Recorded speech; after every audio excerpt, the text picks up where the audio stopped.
lovely listeners. It's time to jump into another episode of My Sister's TBR, the podcast where fantasy and romance get cozy in the world of books.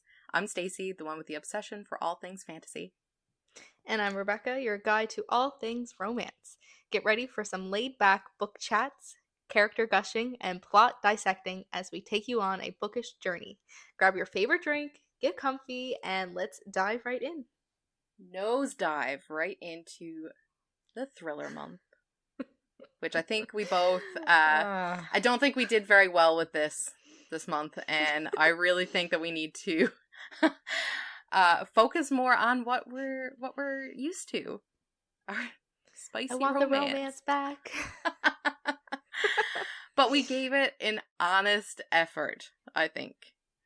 We did. Mm-hmm. We did, and we tried to branch out. It's just, I can't do it. I literally wasn't even really looking forward to reading this month, and that's so shit. I know. I think I read more thrillers like any other time of the year than when we finally decided to make a thriller month. It's a responsibility. And I was just like, nope, my brain was just having none of it. I hate the way I work. Yeah, oh, God. But it was good, though. It was a good month. It could have been better. But, hey, we're here. We're at the end of the month. We made it. And now we get to go back to our romance.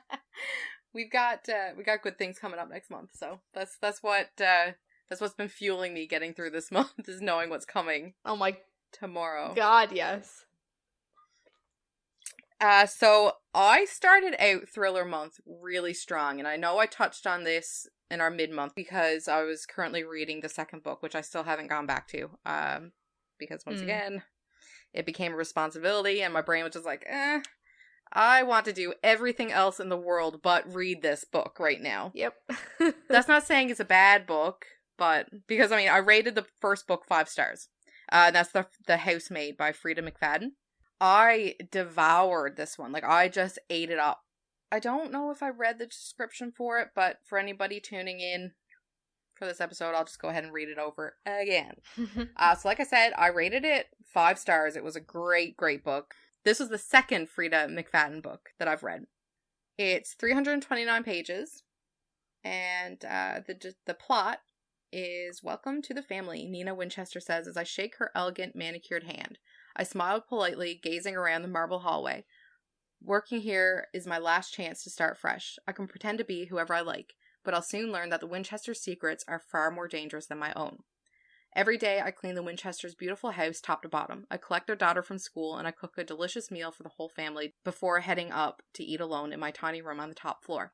I try to ignore how Nina makes a mess just to watch me clean it up, how she tells strange lies about her own daughter, and how her husband Andrew seems more broken every day. But as I look into Andrew's handsome brown eyes, so full of pain, it's hard not to imagine what it would be like to live Nina's life. The walk-in closet, the fancy car, the perfect husband. I only try on one of Nina's pristine white dresses once, just to see what it's like, but she soon finds out, and by the time I realize my attic bedroom door only locks from the outside, it's far too late. But I reassure myself the Winchesters don't know who I really am. They don't know what I'm capable of. An unbelievably twisty read that will have you glued to the pages late into the night.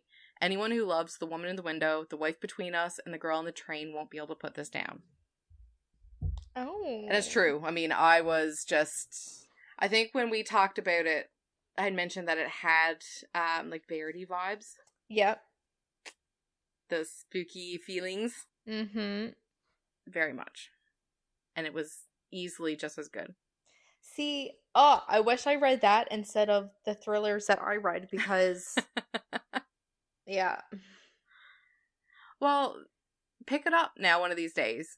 Now that it's not like a necessary for the podcast to just leisurely. It's on Kindle Unlimited, so okay, maybe I'll take a look. Yeah. So, like, were there times where you were, like, literally on the edge of your seat, like, nervous? Yeah.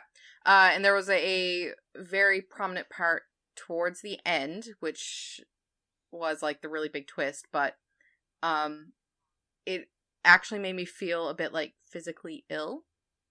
Oh my It was god. pretty descriptive.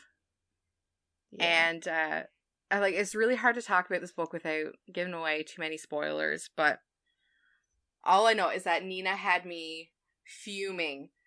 I could not fathom how another human being could be so awful to somebody that they just employed to help take care of their house and their children or child, and like just she was the absolute worst. And there were times that I wanted to just close the book and just be like, I need more patience before I pick this up again. Oh, but then within jeez. seconds, I'm just flicking through to the next page because it was just so good. But I found, since this was the second Frida McFadden book that I read, that she is really good at these plot twists. I like a good plot twist. Yeah. And like I've read 3 so far by her. The third one I'll talk about after, but they are all like the weird twist that you could have expected from the beginning, but you don't. Just because it seems okay. I don't know. It's weird. Interesting. It's a different feeling that you get once But other than that, like, it's an incredible read. Right from start to finish, it was just like an experience. Highly, highly recommend. Yeah, I've seen quite a few of my friends reading that. But it's funny that you just said that book gives off vibes of, not vibes, but it said that if you are a fan of, it listed out a couple of books, and The Wife Between Us was there. That was my first read for this month. Oh, well, that's convenient. It's a nice lead-in. Yeah.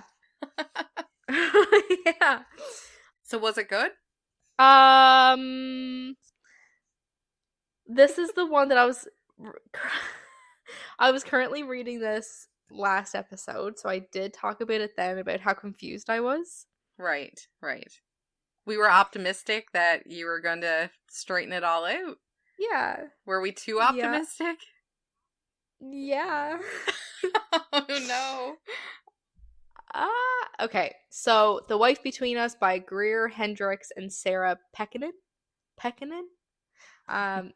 It had 346 pages. Thriller, again, obviously, because of our thriller month. But I listened to this as an audiobook, and I don't know. I think I'm not able to listen to audiobooks if they're a bit on the more complex side.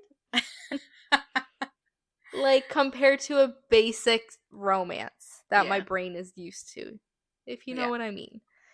But at the same time, I don't know if there was something missing with the audiobook. I don't know if it was missing saying, like, then, or now, or a certain date, whatever, because it kept jumping back and forth between certain, like, different timelines, and there would be no introduction to it. It would just say, like, the only reason you would know that it was in a different timeline is because she'd be talking about her and her ex-husband, but they were together. You know what I mean? So, like, it would talk about when they were together compared to when they were broken up. Right. So that's the only reason why I knew. Like, after a couple of words, I'd be like, okay, shit, we're gone back however many years now. Yeah. There was no lead into it. So, okay, let me just read the description again. Yeah, because I don't remember. Like, this, okay, hold on, let me just read it. When you read this book, you will make many assumptions.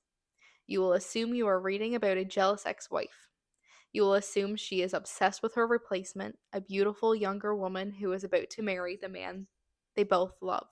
You will assume you know the anatomy of this tangled love triangle. Assume nothing. Twisted and deliciously chilling, Greer Hendricks and Sarah Pekkanen's The Wife Between Us exposes the secret complexities of an inviolable marriage and the dangerous truths we ignore in the name of love. Read between the lies. Ooh. It does sound good.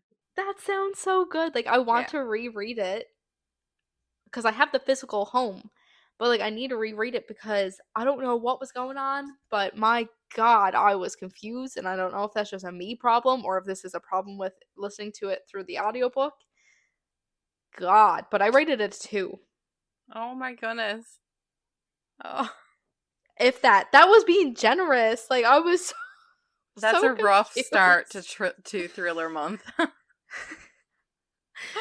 That took me out for a while. Like, I was like, I literally was just sat on my couch and it ended, and I was like, wait, what? Like, I don't even know. I remember being confused for a lot of the book, and it's not even like I was being busy while I was listening to it. Like, I would just be doing my dishes or literally sat here on my couch, not looking at anything and just listening. I don't So know. it had your full attention, but it still just confused Yeah. the life out of you. But at the same time, I do find that my brain, I don't have a one-track mind. Mm-hmm. So there could have been times where I was going off on another freaking timeline in my brain that had nothing to do with this book at all. Anyway, I don't know. I just That I don't sucks. know. But maybe if you read like the physical, it might change. But see, even with that, like, I read this book because it was a thriller. So I thought that it was going to give me the creepy feelings and make me sit on the edge of my seat and all this. Mm-hmm. But no, there was literally not one single part of that book where I was like, oh my God, what's going to happen? Yeah. If anything, like, I know one of the subcategories for the genre for this book is mystery. Maybe I would classify it as a mystery, but I do not classify that as a thriller whatsoever because I was not sweating and I wanted to sweat. Yeah. Yeah, that's how I felt too. I was trying to find books that would do that. And I don't know. I maybe I'm just looking in the wrong places because I couldn't find anything that piqued my interest like that. Like Verity, like that scene where, you know what I'm talking about? She's on top of the stairs? Yep. That's what I want to feel again. Yeah, that was God. bone chilling. Like, that's not too much to ask for here. That's all I want. No. Make me bite my nails. Like, this is a plea to our listeners. If you have any nail-biting, cold sweats, thrillers, send them our way. Maybe we need, like, horrors here. Like, maybe. Well, maybe for October we can feature a horror novel. Yep. Not necessarily go like a whole month of horror books, but just one good one. Yeah, I need to be able to sleep. I want to not be able to sleep. I want it to be so good that I'm incapable of sleep. Bring it on. Yep. Okay, let's see. My next one was, like I said, another Frida McFadden. One by One.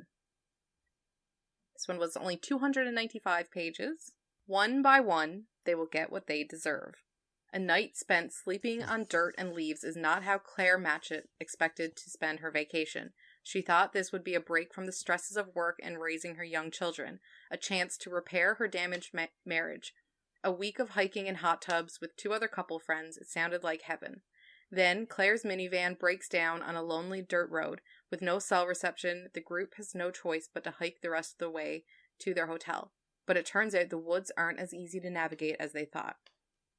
Hours later, they are lost, hopelessly lost. And as they navigate deeper into the woods, the members of their party are struck down mysteriously one by one. Has a wild animal been hunting them, or is the hunter one of them? But as more time passes, one thing becomes clear. Only one of them will return home alive. See, that is the bone chilling. Yeah. This had me. Because, like, not going into any details, because I don't want to spoil anything for anybody, but the deaths in this book are done pretty well. Like, I was able to kind of picture it, and it was just, like, that's kind of gross. Yep. And that's what you want. Oh. Yeah. I mean, there was obviously a lot that I could have picked out that, you know, didn't really make sense or just seemed so irrational. It was kind of like not much of it really made sense, but it was just one of those books that you could just keep flicking the pages and just, it didn't matter how many plot holes you came across. It was just, I don't know, it was just a good read. I rated it 4 stars. Okay. So it was, yeah. But again, like, one of the reviews that was on Goodreads, though, said there was 6 people, 6 days, and 6-person minivan. 666 is the number of the devil, and so it begins. I did not pick up on that reading it. Oh, good lord. I don't want to spoil anything. Okay. Yeah, so I docked 1 star for noticeable, like, plot holes and just, like, ridiculousness, I guess. But again, just a good quick like what? popcorn read. I can't say because it is actually, like, big spoilers. Like, dang it. Yeah. Like, Okay. like one section saying how somebody died, and then, like, the next page, it's not the same way that he died. Oh. Yeah, like, there's, like, obvious error in it. Anyways. Okay. Yeah. But, again, still good. That was the 2 thrillers that I read in August. Okay. So you read more than me, so you talk about another book. Okay. And then I'll go. The next book that I read was Carrie Soto is Back by Taylor Jenkins Reid. Oh dear. I know I have complained about this book to just about anybody who would listen, and I'm sure Chris was totally sick of hearing me talk about how much I didn't like tennis. So this book, I rated 1 star. It took me forever to get through it.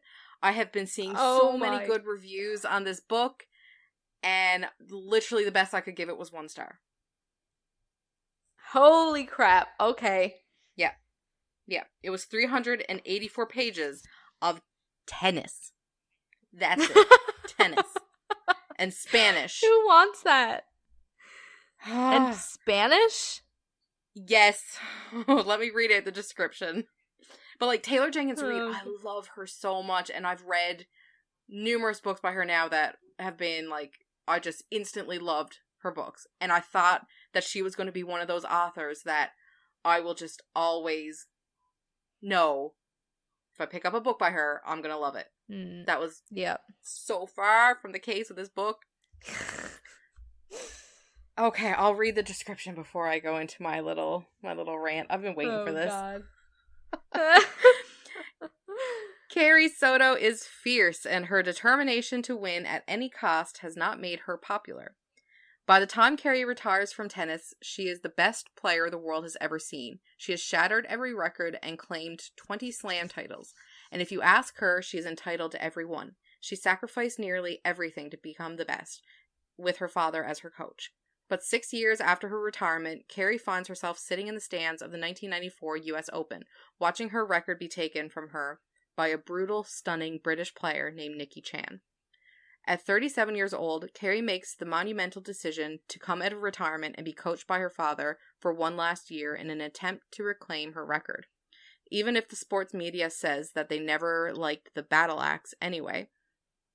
Even if her body doesn't move as fast as it did. And even if it means swallowing her pride to train with a man she once almost opened her heart to, Bo Huntley. Like her, he has something to prove before he gives up the game forever.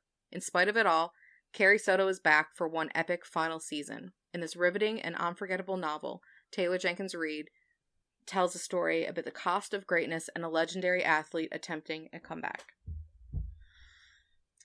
Okay. So like I said, this was just tennis. I thought that it was going to be like her life, her romance, her relationship with her father, and then tennis. But this was tennis, and then like a little sprinkle of everything else here and there. And then more tennis. Yeah, and then just more tennis to back it all up. Why not? It's my fault because maybe I shouldn't be reading books about sports that I'm not interested in, perhaps.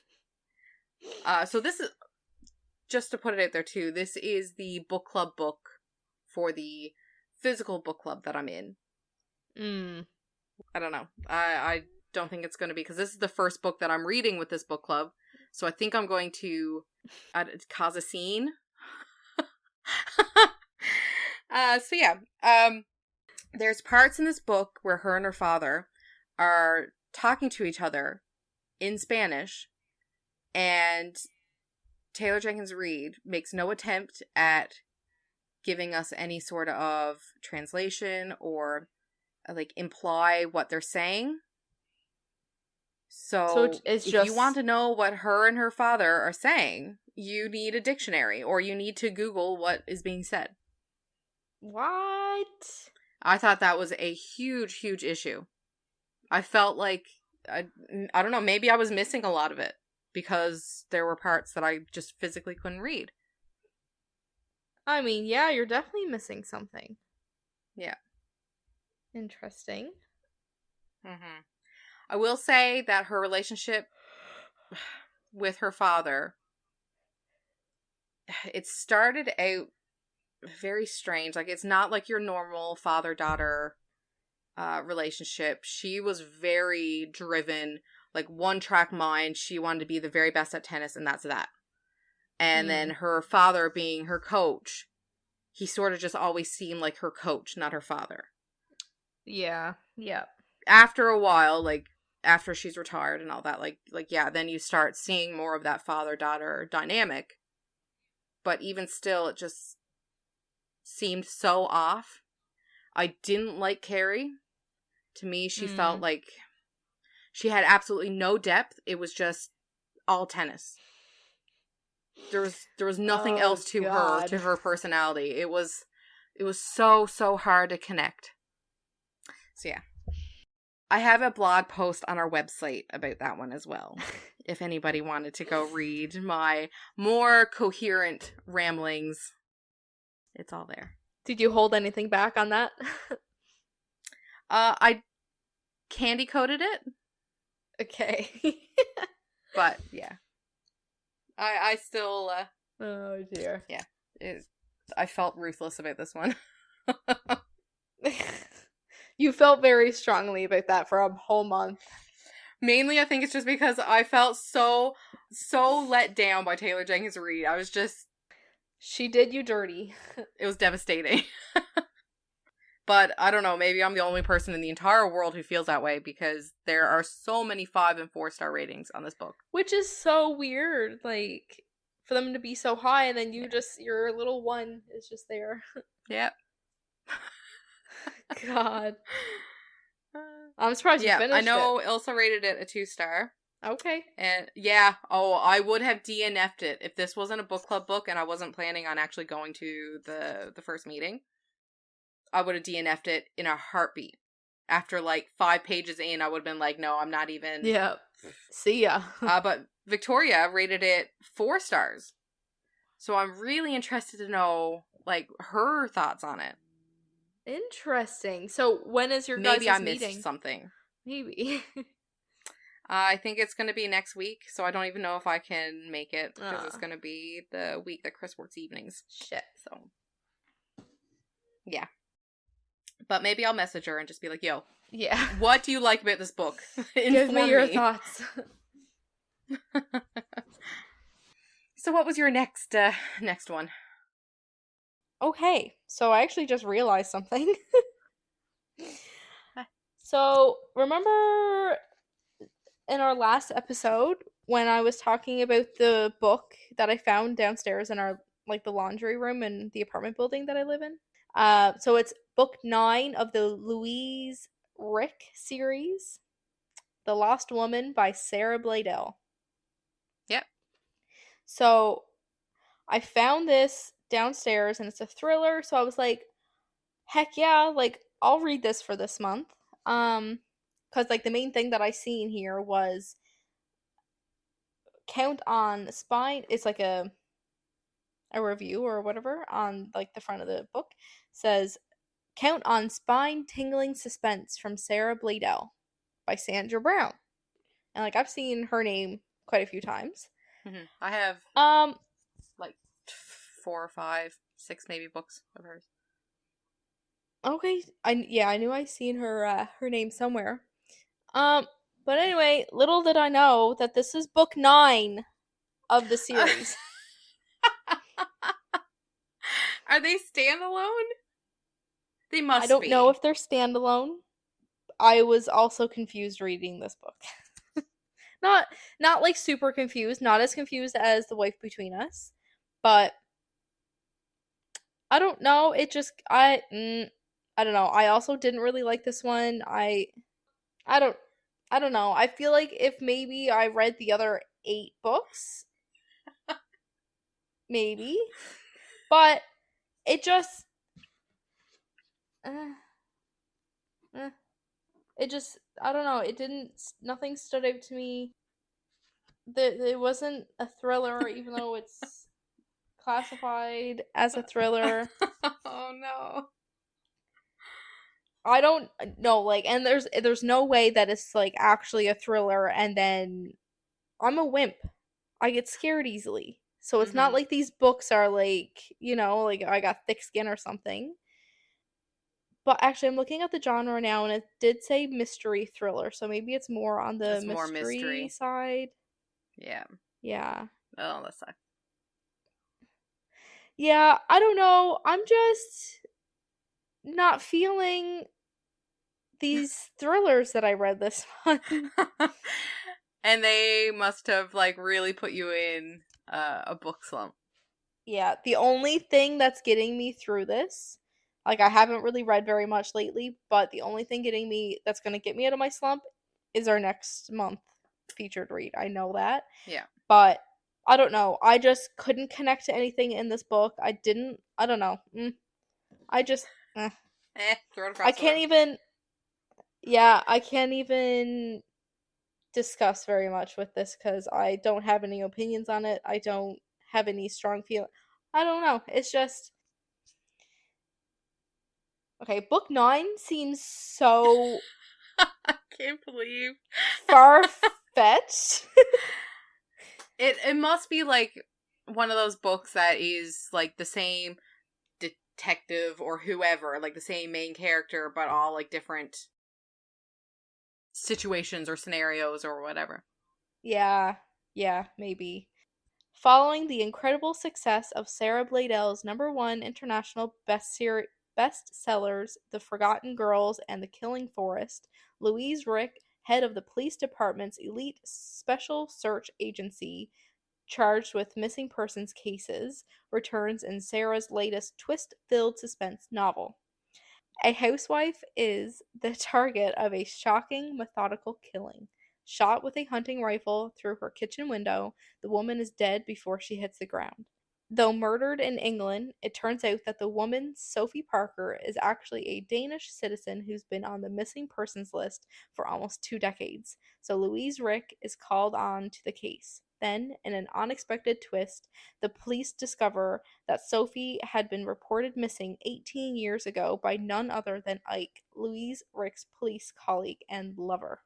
Impulsive as ever, Ike rushes to England and ends up in jail on suspicion of Sophie's murder. Completely blindsided by Ike's connection to the case, Louise is thoroughly unsettled and sick with worry, yet she must set aside her own emotional turmoil if she hopes to find the killer in what will become her most controversial case yet. Hmm. So did you find that there were any parts of the novel that like surprised you, or did it just fall flat the whole way through? I don't know if it's just my mindset, but I just think it just fell flat. Yeah. Yeah. And again, I love my romance. Give me the spicy, not even necessarily, I don't even really, I do need the spice, yes, but I could go without it. Mm-hmm. It could be closed door. Yeah. Yeah. I just need something. I, that just, it did nothing to me. It did nothing. And I know it's a thriller or a mystery or whatever the heck it is. I need more excitement than that. Like, Mm-hmm. God. Yeah. Okay. So I tried. uh, I tried. yeah. I At tried. least I rated the 2 thrillers decently that I God. I need to read. read those instead. Yeah. Oh my god. Do you still have Kindle Unlimited? Yep. Yeah, I need to try giving some Frida McFadden a try. Yeah, Caden was using my Kindle for a while there, so that's why I couldn't really go with anything better. So what did you read next? Oh, my next read was my book club's book, Starbringer by Tracy Wolff and Nina Croft. I freaking Okay. loved this novel. I listened to the audiobook, Ooh. which was so well done. The narration was just on point.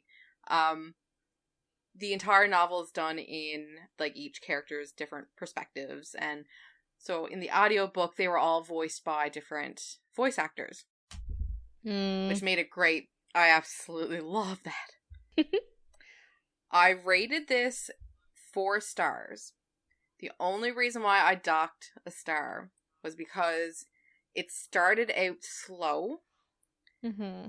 And I get why it starts out slow, because it's a sci-fi fantasy romance. So it really has to bring you into this world, and you know, there's a lot of nitty-gritty when you're building a world that's like sci-fi fantasy. You really have to have that slow period at the start to, you know, dip your toes into the world and Everything set up. yeah. Yeah. So I get the world building had to be there, but it was really, I think it might have been the 30% mark where it really picked up for me. That's not like too bad, but yeah.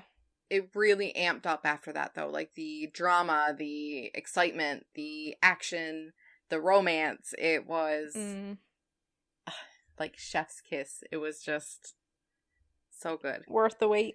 Yes. I won't read it like the whole description because I did that the last episode. I'll just give like kind of a rundown on it, but it's basically The Breakfast Club meets Firefly. I love The Breakfast Club. So it follows 7 different characters, and they all end up on this one ship after this big explosion happens, like where they're all at, and they all end up on this spaceship trying to escape and get away. It follows each of them. It explains like their histories, their connections to each other, if they had connections to each other, and some plot twist in amongst it all. And basically they end up being wanted dead or alive. I won't go into too much detail because I don't want to give anything away. So they're all like just running basically in spaceships. It's so cool. I just felt like the writing was done really well, and it was spicy, and we like spicy. Okay. Shit. So that was after Carrie Soto, was it? Yeah. So that was a nice. Yes. You must have took off running with that. Yeah. It ends on a cliffhanger. There are going to be more novels, but not anytime soon. Oh, sad. So, yeah. But I remember, like, I finished this book again at work, and I just sort of sat there. I was like, how do I get over this hangover now? But oh dear. Oh, I love that so much. There's some really cool elements that she brings into the book, and I really want you to read it so we can actually talk about it. Really bad. Okay. I will read it, I promise. Yeah, like there were still with Starbringer, like I know I rave about it, and I think it was a great, like a well-rounded story. I thought that the romances that were involved were really good, but like there were still some issues with like writing, or some things that just could have been expanded on more, some things that could have been really condensed. But, oh jeez. But that's just more so like nitpicky. I do know, like I see a lot of people saying that they DNF'd it. Oh. Yeah, which sucks, but I mean, I get it. I mean, it was kind of it was a rough start because it was slow paced, and you're thrown like a lot of information. Yeah. So I get that, like, that might not interest a lot of people, but if you stick through it and you just get past that part, then it's just action. Well, I DNF'd ACOTAR twice. I DNF'd it once. Didn't even realize I did. And now look at us. Yeah, now we're ACOTAR girlies. We're all a bit the fae. Look at us. Speaking of ACOTAR, that is my last read of August. I finally finished A Court of Wings and Ruin, book 3. I didn't even know that you finished that. I seen the comment on our post, and I was like, no freaking way. So I was about halfway through, and I started listening to the graphic audio for it. Mm-hmm. And that just, it's literally like a movie playing in your brain. It was phenomenal. And I know I've talked about the graphic audio a bunch in previous episodes, but I started listening to it at work, and I had like 6 hours left to the audiobook. And before I know it, I had like 2 hours left to the audiobook. And then it was only like an hour left to the audiobook, and I was like, oh my god, like, this is one weekend, and I'm actually just going to finish it in 2 days of work. And I did. Yeah. But I cried so hard. The ending to ACOWAR, like, you are going to be absolutely wrecked. Get the tissues ready. I don't want it. It's not it's not necessarily like a bad wreck. Okay, It's just, oh, it was so good. I'm gonna reread it. It's still not my favorite out of the series. ACOMAF is still my favorite out of the 3 so far. So in case nobody realized, I rated it 5 stars. Naturally, because the whole series is going to be 1,000,000 stars for me. Yep. Dang it, I should have that done soon. Like, there were some times that I would pick up the novel, and it was at such a slow part in the story that I was just like, this is almost grueling to get through. mm-hmm. Yeah. But it didn't last as long as I thought it was going to last. Literally, I was mere pages away from epic, crazy, mind-blowing. And it was at that point then that it was just smooth sailing. Like, I could not stop listening. Yeah. Okay. So I don't know, I'm just like, I'm not necessarily putting it down because I'm not interested in it or it's in like a lull. I'm not ready. But there's still 2 more books. I know, but that's only 2. There's still so many more. Like Throne of Glass, like all of those books. And then it's like the Crescent City books. So there's still so much. Yeah, but it's not Reese. Oh my god. I know I'm gonna have the biggest heartache and book hangover when I'm done these books. They've been such a prominent part of this whole year, really. Yeah. I think it was like our 2nd episode. Yeah. We even named after ACOTAR. Yeah. So I mean, that's been such a huge part of everything.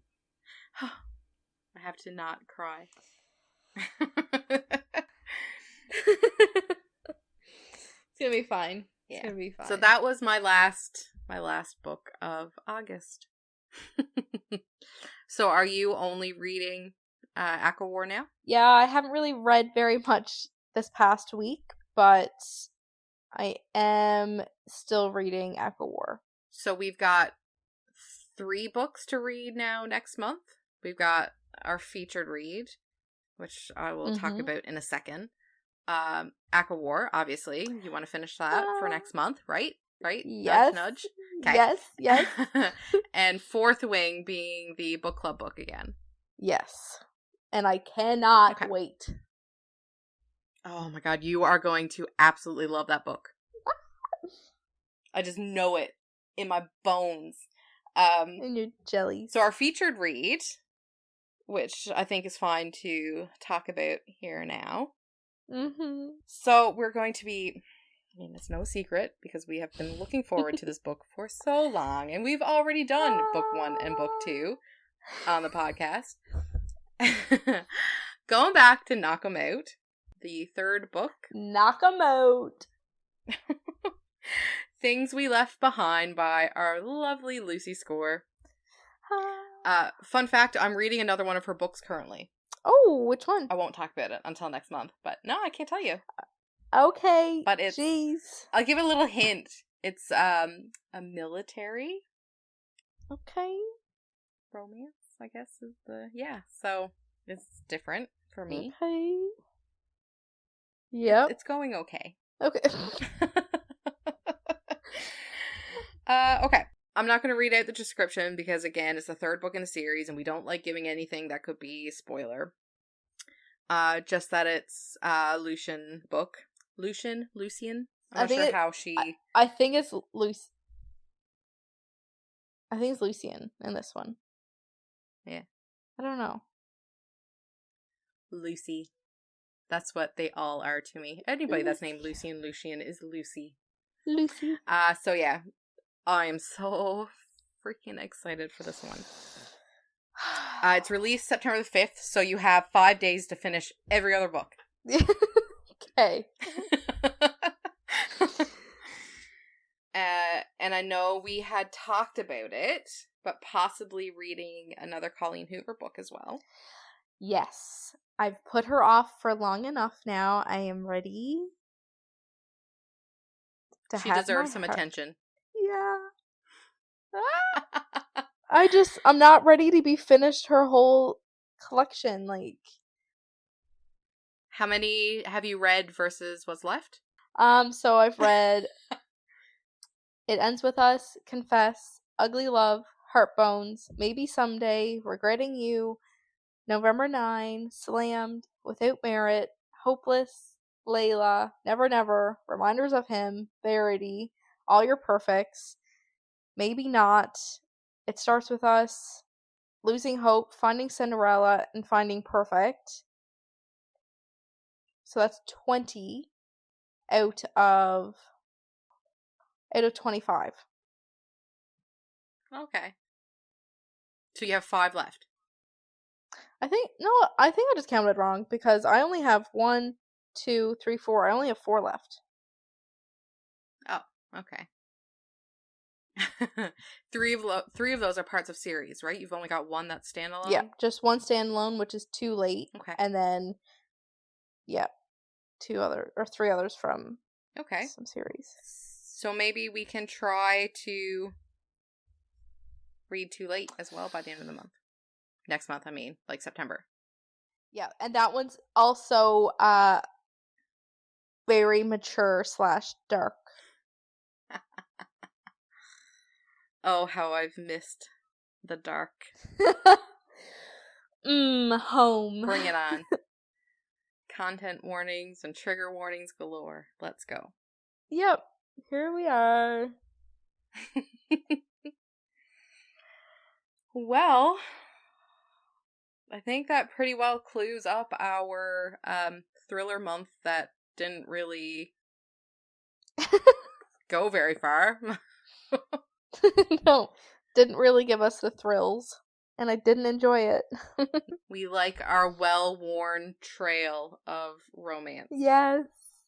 And sprinkle fantasy in there, and it's just perfection. Can't wait to go back. I'm just gonna put a little plug in here to say, 1, follow our Instagram at My Sisters TBR. But also, we now have a website that we're going to be posting like blog reviews of books that is being read. And also on Goodreads, there's a group now that you can join to keep track of our featured reads and our past featured reads. So I'm trying to kind of plug that in there a little bit too. Good thinking. And everything is showing our cute new logo. Ah! We're so cute! I love it. Anyways, okay. We're gonna go now. Okay. Bye. Thanks for listening.